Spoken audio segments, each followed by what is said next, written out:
What's the biggest mistake I see condo boards make with their budgets? It's not bad math. It's trying to solve financial problems with wishful thinking. Today I'm going to show you a straightforward approach that takes the emotion out of budgeting and helps you make decisions that actually work. Let's break down how to properly build your association's budget. Start with your historical operating costs, but here's the key. You need to strip out any one-time expenses from last year that won't repeat. Maybe you had a special repair or a one-off legal consultation. Remove those because they'll skew your projections for the next year. Then apply a realistic inflation factor to those operating costs. Don't just guess. Look at actual inflation rates in your area and not just the CPI. Think about what are the inflationary rates going to be for the type of work that you do.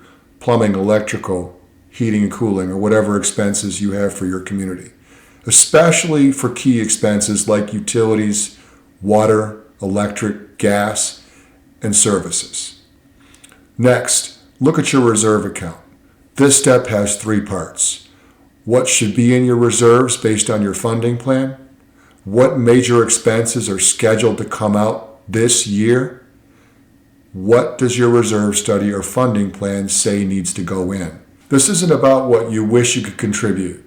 It's about what actually needs to be in there to maintain your property responsibly. Now that you know your total expenses, both operating and reserve, you can determine your required revenue. This is a simple addition. Operating expenses plus reserve contributions equals the revenue. That must be $0.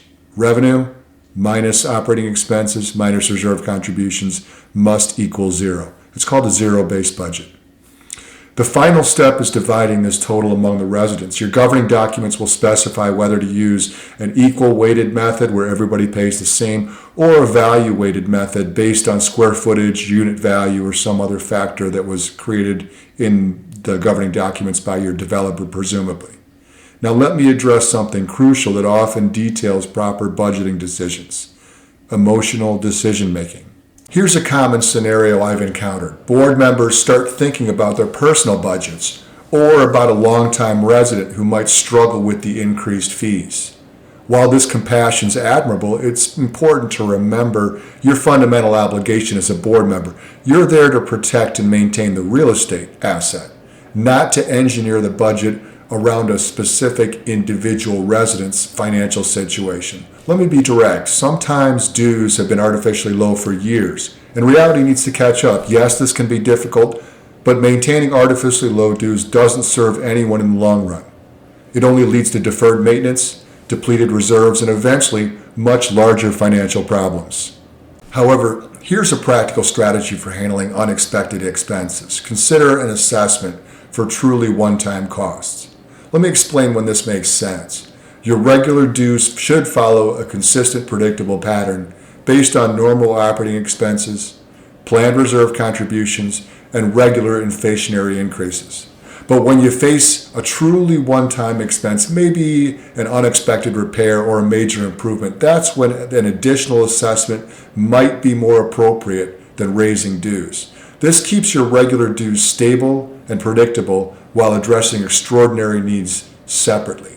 The key is working with your property management company and your attorney to determine when an assessment makes more sense than dues adjustments. They can help you navigate this decision and implement it properly.